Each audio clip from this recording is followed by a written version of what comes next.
fato de ser um grande produtor de alimentos e exportar alimentos para o mundo todo, não significa que a população brasileira, particularmente os mais pobres, tenham acesso a esses produtos. O problema do Brasil, Bernardes, não é que falta comida, tem comida sobrando. Não é? Falta dinheiro para comprar os alimentos. Por quê? Porque os preços das commodities são denominados em dólar. Então, os produtos que a gente exporta estão em dólar e contaminam outros preços.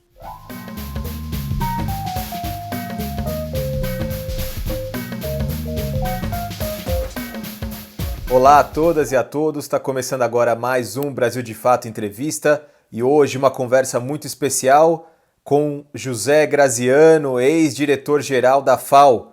Tudo bom, Graziano, como é que tá? Tudo bem, obrigado. José Francisco Graziano da Silva é professor e escritor formado em agronomia. Foi ministro de Segurança Alimentar e Combate à Fome durante a gestão do ex-presidente Lula, quando implementou o programa Fome Zero. Em 2011, foi eleito diretor-geral da Organização das Nações Unidas para Alimentação e Agricultura, a FAO, onde permaneceu até julho de 2019. Bom que você aceitou o convite para a nossa conversa. Graziano, o Brasil voltou para o mapa da fome, mas a pandemia talvez não seja a única culpada por isso, né? Não é não, Bernardes, pelo contrário, né? Deixa eu explicar uma coisa primeiro, o que é o mapa da fome, porque a gente repete, né? O primeiro mapa da fome do Brasil foi feito por José de Castro, o livro Geografia da Fome, em 1945, é o que nós temos referência. A FAO criou um mapa da fome mundial para acompanhar os diversos países do mundo nos objetivos do milênio, até 2015, tá? E usava como indicador de construir esse mapa um indicador que eles chamam índice de subalimentação. As pessoas que não comem o suficiente para viver, ou seja, que passam fome, tá? Índice de subalimentação. E esse mapa foi desenhado até 2015. Os países que tinham fome apareciam em vermelho e os que não tinham fome em azul. O Brasil, pela primeira vez, figurou no mapa da fome em azul em 2014. Tá? A partir de 2015, a FAO deixou de fazer esse mapa da fome. Quem faz hoje esse mapa é o Programa Mundial de Alimentos. Não é? E esse índice da subalimentação é um índice muito complicado de calcular, de maneira que ele foi sendo gradativamente substituído pelo índice de insegurança alimentar. A insegurança alimentar é calculada através de uma série de entrevistas direta com as pessoas. O índice de subalimentação era calculado a nível de país, não com as pessoas. Então, era um índice muito impreciso, eu diria. A partir de dados econômicos distribuídos pelos próprios países, né? Pelos próprios países. Quanto produzia de alimentos, por exemplo, era um dado. Quanto perdia dos alimentos. Eram todas estimativas, né? As melhores possíveis, mas sempre estimativas, algumas delas grosseiras. Por exemplo, a perda dos alimentos. Se considerava que perdia 30% dos alimentos para todos os países. Esse é um chute, pode ser um chute bem dado, mas era uma imprecisão. A partir de 2014, por iniciativa nossa, quando eu era diretor, nós criamos um outro indicador, que é o indicador de insegurança alimentar, acompanhando um indicador, a escala brasileira de insegurança alimentar, que é calculado pelo IBGE, que também iniciou a ser feito em 2004, pela primeira vez, do primeiro governo Lula. Muito bem. O que mostrava esses dados? Já em 2018, pelos dados do IBGE, mostrava que o Brasil tinha voltado ao mapa da fome. Então, com o indicador de insegurança alimentar. Não é? E isso agravou-se muito com todas as pesquisas posteriores a 2018. Então, existe uma pesquisa da Vigisan, compatível com o IBGE, que mostra um aumento de mais de 9%. Como eu disse, o mapa da fome sempre acima de 5%. Não é? Por que 5%? Esse número é a estimativa de erro, de até 5% de erro, possivelmente. Então, para garantir que está no mapa da fome, tem que estar acima de 5%. Infelizmente, o Brasil, já em 2018, como eu disse, figurava como uma estimativa de exatamente 5,9%, né, segundo o IBGE, e passa a 9% por essa escala IBIA calculada pela Vigisan. Né? Muito bem. A partir daí, os números só se agravaram. A pesquisa mais recente que nós temos, que é feita pela Unicef, mostra que esse número chegou a 17% em julho desse ano, 2021. São 125 milhões de pessoas em insegurança alimentar hoje no Brasil, né? Exato. Esse número, 17%, com a população estimada pela Unicef, daria, em julho, aproximadamente 27 milhões de brasileiros maiores de 18 anos. Não estou contando aí as crianças, que é o número mais difícil de calcular. Né? Mas mesmo esse número hoje, eu acredito que estaria pelo menos na faixa dos 40 milhões. Por quê? Porque em julho ainda as pessoas recebiam auxílio de emergência, além do Bolsa Família, e pararam de receber. Nós estamos hoje no momento pior possível, quando está voltando a se pagar o auxílio emergencial, para um número muito menor de pessoas que se pagava antes, não é? E por um valor muito reduzido, R$300, não longe distante dos R$600 que era antes. Então, em alguns casos, até R$150, né? O que aí tem algumas contas falando em 23% de uma cesta básica, o equivalente a 23% de uma cesta básica. Exatamente. Como se as pessoas só comessem, não é? Não usassem para mais nada, não usassem para pagar aluguel, não usassem para pagar transporte. Não é?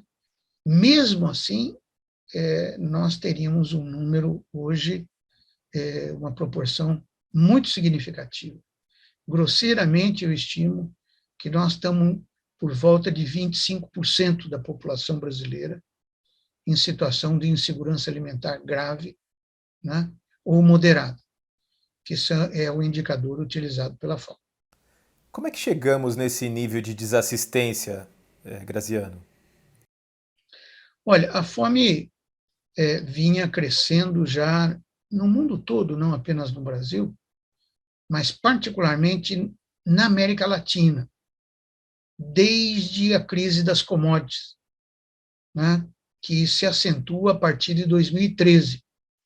Os países da região sofrem com a crise que começa lá atrás, em 2007, 2008, não consegue se recuperar, e isso se agrava em 2003, 2004 no Brasil, pelos problemas políticos que nós enfrentamos, né? O golpe contra a presidenta Dilma, né? A incompetência do governo Temer, que se seguiu, né? E a tragédia desse governo genocida, né? Que não considera a fome como um problema, não fala da fome, considera que o país não tem fome porque ele produz e exporta muitos alimentos, né? O que é um erro brutal, né? O fato de ser um grande produtor de alimentos e exportar alimentos para o mundo todo não significa que a população brasileira, particularmente os mais pobres, tenham acesso a esses produtos. O problema do Brasil, Bernardes, não é que falta comida, tem comida sobrando, não é? Falta dinheiro para comprar os alimentos. Por quê? Porque os preços das commodities são denominados em dólar. Então, os produtos que a gente exporta estão em dólar e contaminam outros preços. Como o feijão, por exemplo, não tem o preço em dólar, no mercado interno. Mas esse preço é contaminado. Por quê? O feijão é um parente da soja, é um primo da soja. Do mesmo jeito que você produz feijão, você produz soja. Feijão é um pouco mais caro para produzir. Então, quando sobe o preço da soja, sobe o preço do feijão também. Não é? Ele é, digamos, contaminado por esse dólar. E só não sobe o salário. A única coisa que não é indexada a dólar nesse país hoje são os salários. Os preços dos produtos importados ou substitutos dos importados estão todos indexados ao dólar, né? Exceto o salário. Então, você tem um aumento dos custos de produção, você tem uma carestia dos alimentos, o consumidor paga mais caro, a inflação já passou dos 10%, e dos alimentos já passou dos 30%, né? E o salário está lá, paradão, congelado, né? Então, a população não consegue pagar o preço desses produtos.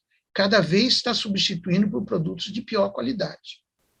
Mas sendo o Brasil, como você até citou, Graziano, um dos maiores produtores rurais do mundo, né, um grande produtor rural, mesmo assim a gente ainda consegue sofrer influência direta dos mercados externos, tudo anexado, indexado ao dólar. A gente não teria que fazer uma conta diferente aí, que a gente pudesse ter dentro do país, o consumo fosse direcionado ao país? Obviamente que os excedentes e parte da produção seria para exportação. Mas não seria importante que a gente tivesse uma produção rural interna para consumo interno, como é o caso, por exemplo, dos pequenos agricultores, né?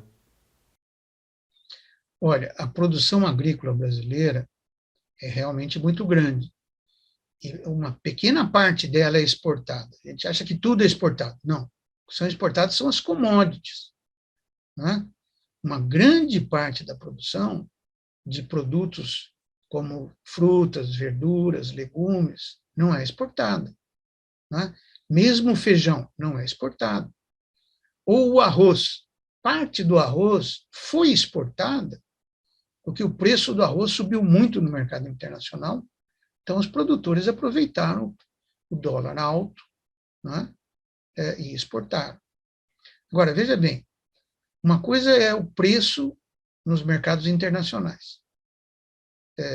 Hoje o preço dos alimentos nos mercados internacionais está alto, né?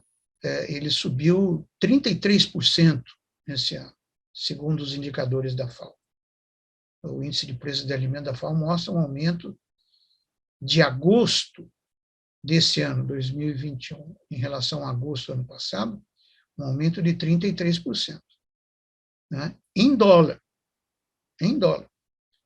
Além disso, subiu o valor do dólar frente ao real, por uma política do Banco Central brasileiro, que não intervém no câmbio, deixa o câmbio flutuante, o que beneficia muito os exportadores, mas pouco quem não vive de dólar, que não recebe em dólar, como a maior parte do povo brasileiro, né? Então, tem dois componentes.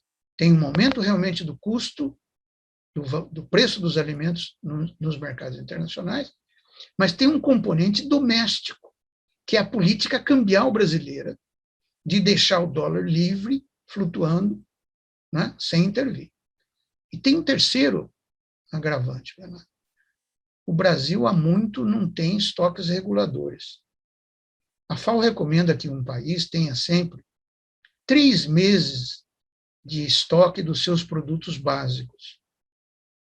O Brasil zerou os seus estoques, né?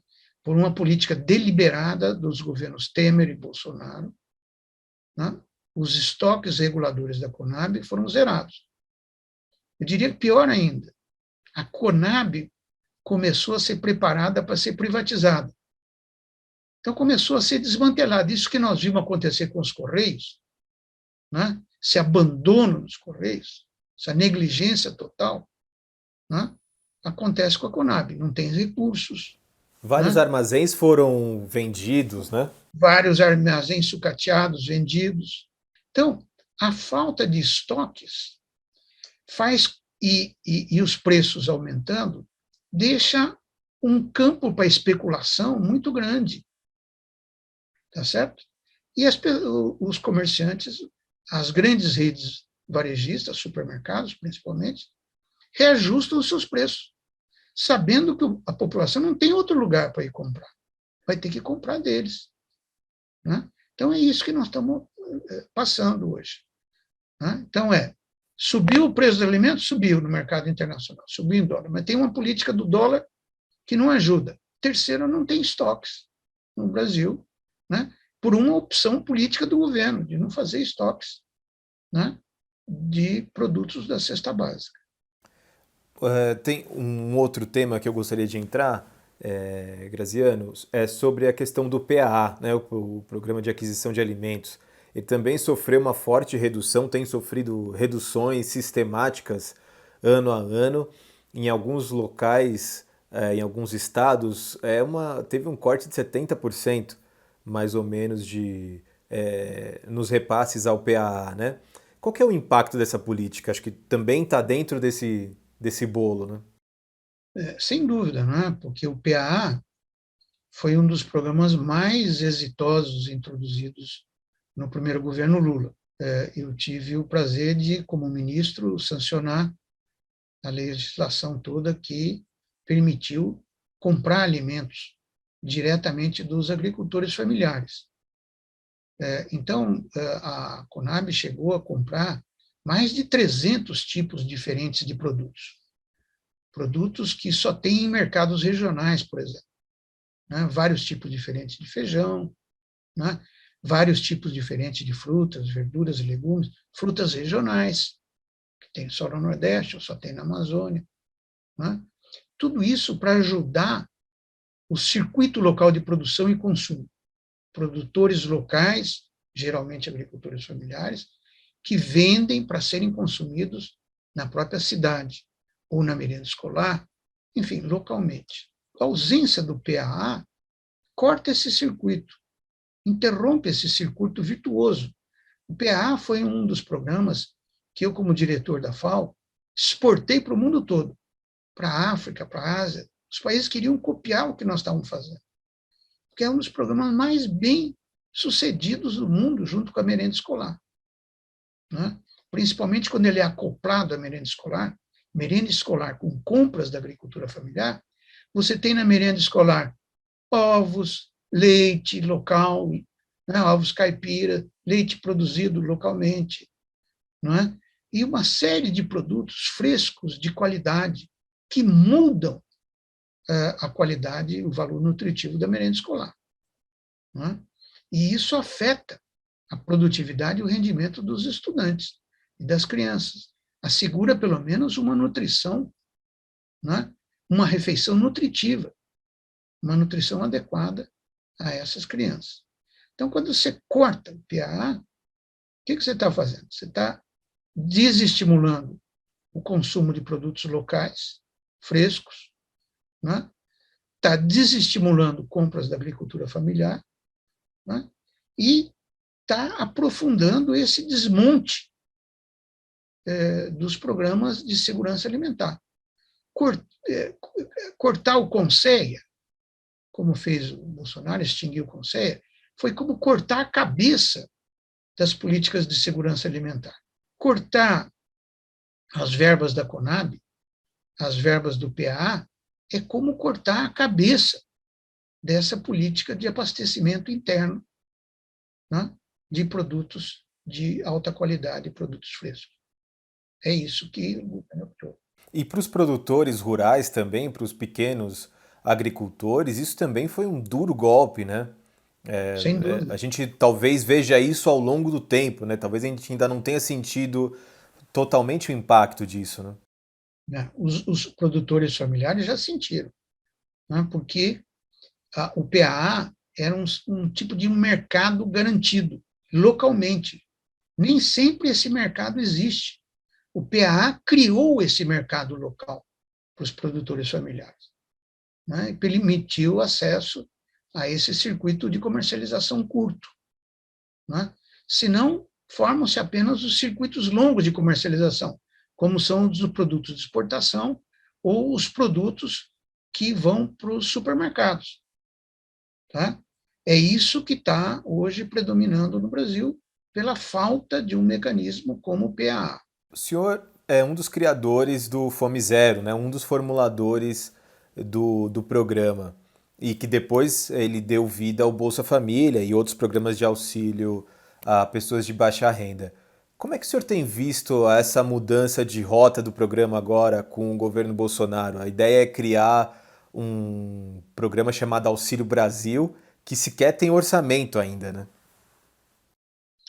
O Bernardes, esse é um dos aspectos graves dessa proposta. Né? Não tem orçamento, é tudo uma ficção por enquanto. Né? Tem só um decreto e o nome do programa. O programa está sendo apresentado como um substituto do Bolsa Família, com o objetivo de tirar a marca do Lula do Bolsa Família. Né? Mas não é isso, não. O Auxílio Brasil não é uma continuidade, não é um novo Bolsa Família.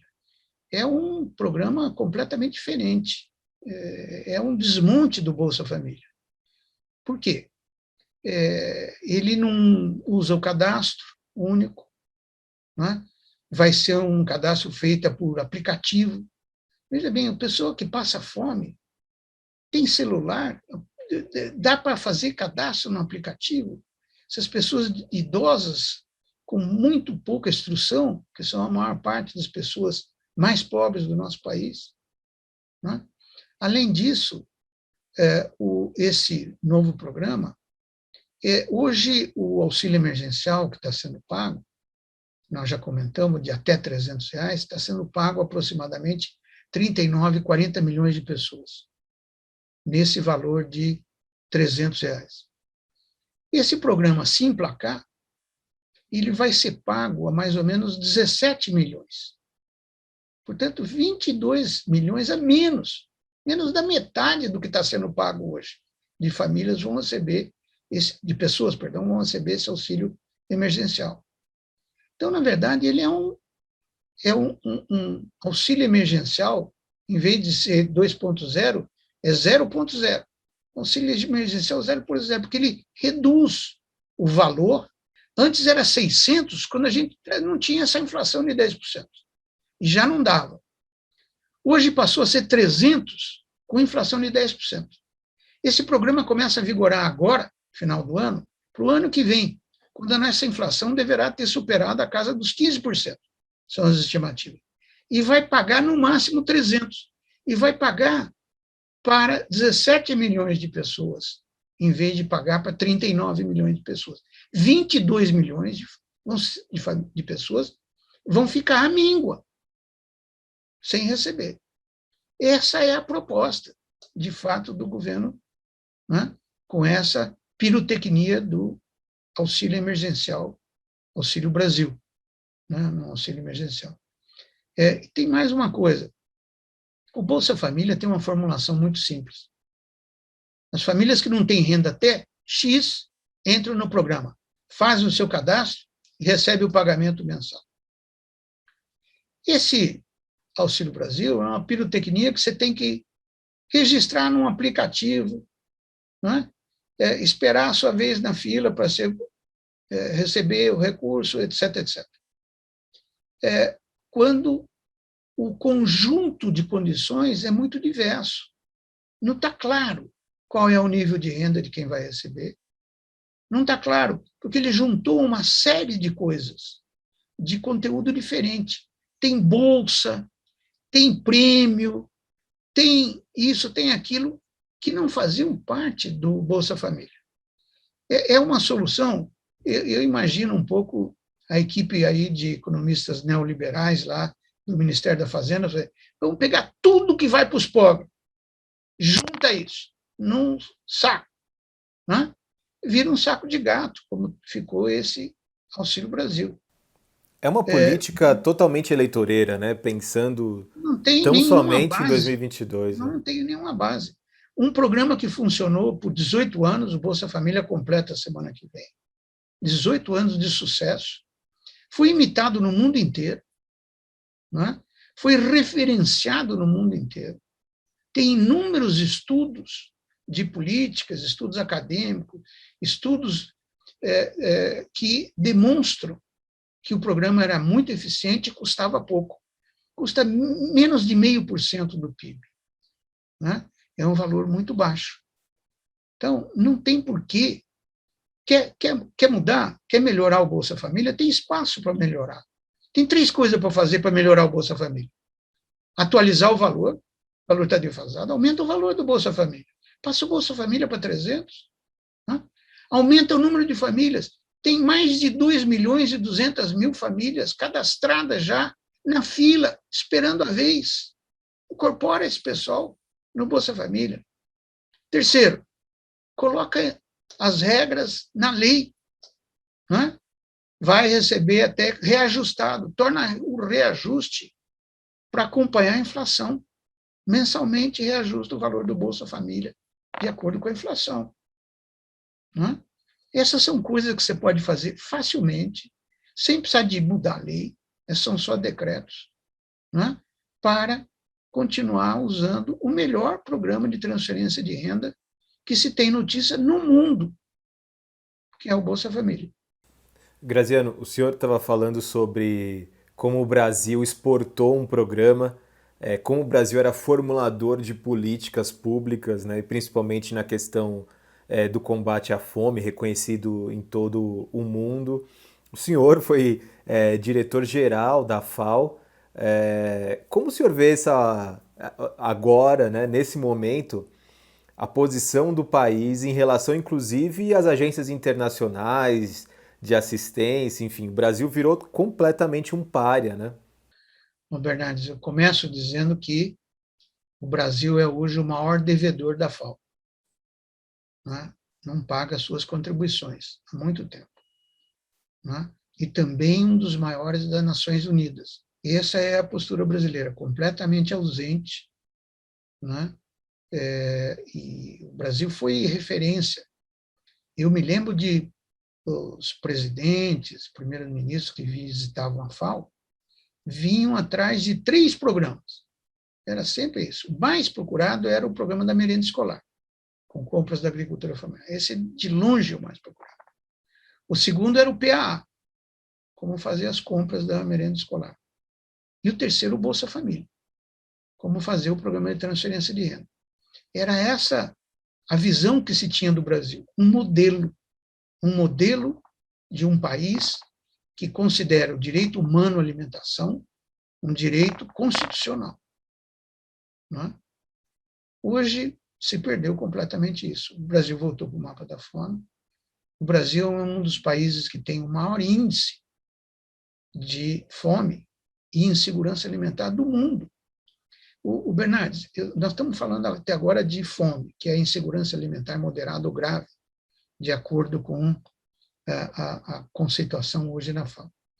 Mas tem um outro indicador que é tão ou mais grave ainda, que é a insegurança alimentar leve.